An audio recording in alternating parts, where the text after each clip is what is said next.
अस्सलाम वालेकुम।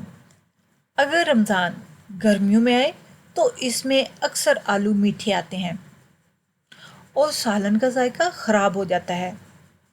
लिहाजा आलू काट कर इसमें थोड़ा सा नमक, लहसुन और सिरका लगा के रख दें।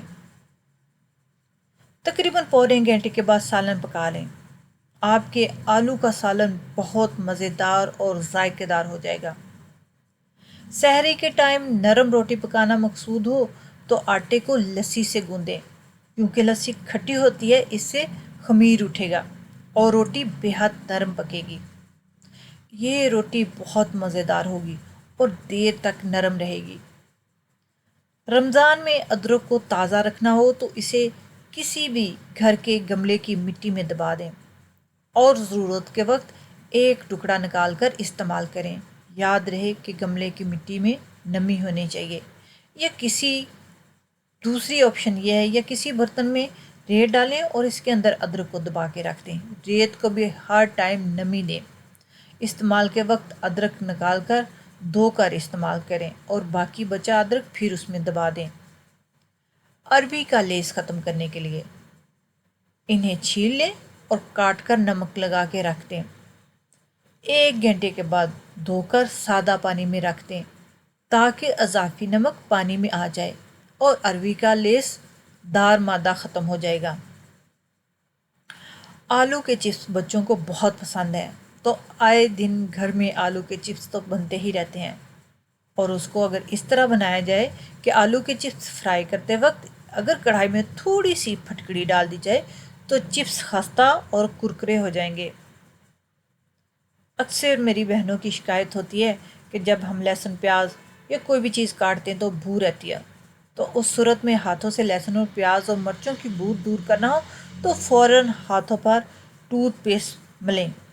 मसालों की तेज़ महक दूर हो जाएगी। मछली को तलने से पहले इस पर थोड़ा सा कॉर्नफ्लोर लगा दें तो तलते वक्त मछली टूटेगी नहीं। कॉर्नफ्लोर उसको बैंड करके रख देगा। अक्सर मटर बहुत सस्ते हो जाते हैं और रमज़ान में कट्ठे मटर आप ख़रीद लें। फिर उसको किस तरह महफूज करना हो, इससे आपका टाइम भी बचेगा। तो एक देगची में गर्म पानी कर लें। अगर 5 या 10 किलो मटर है तो गर्म पानी में 1 चम्मच सफ़ेद सिरका और 1 चम्मच चीनी डाल दें। फिर 2 मिनट के लिए खुले हुए मटर इसमें डाल दें और उनको ठंडा करके पैकेटों में डाल के फ्रीज़ कर लें। चावलों को उबालते वक्त इसमें 1 चम्मच लेमन का रस डालने से इनकी रंगत साफ और चावल खुशबूदार पकेंगे। अगर फ्रेंच फ्राइज़ बनाने के बाद नरम पड़ जाते हैं तो आलू काटने के बाद इसमें थोड़ा सा आटा और कॉर्नफ्लोर मिला दें और कागज़ की पोतली या शापर जिसमें आप डालें और उसको अच्छी तरह हिला लें और फिर चिप्स तलें। चिप्स खस्ता और करारे बनेंगे। आमलेट बनाते वक्त अंडे में चुटकी भर बेसन और ज़रा सा दूध मिलाएं तो आमलेट मज़ेदार और फूला हुआ बनेगा। रमज़ान मुबारक में सहरी के वक्त पराठे बनाने में बहुत वक्त लगता है। ऐसा नहीं, अगर आटा गूंदा हो और गर्मी की वजह से ख़राब हो जाए तो बहुत मुश्किल होती है। तो आटे को आप किस तरह गर्मी में भी महफूज कर सकते हैं, उसका बहुत ही आसान हल है और तरीका है कि एक आलू लें, उसको उतने पानी में उबालें जितने में आटा गूंथ जाए। जब पानी उबल जाए तो आलू को निकाल कर इस पानी से आटा गूंदें।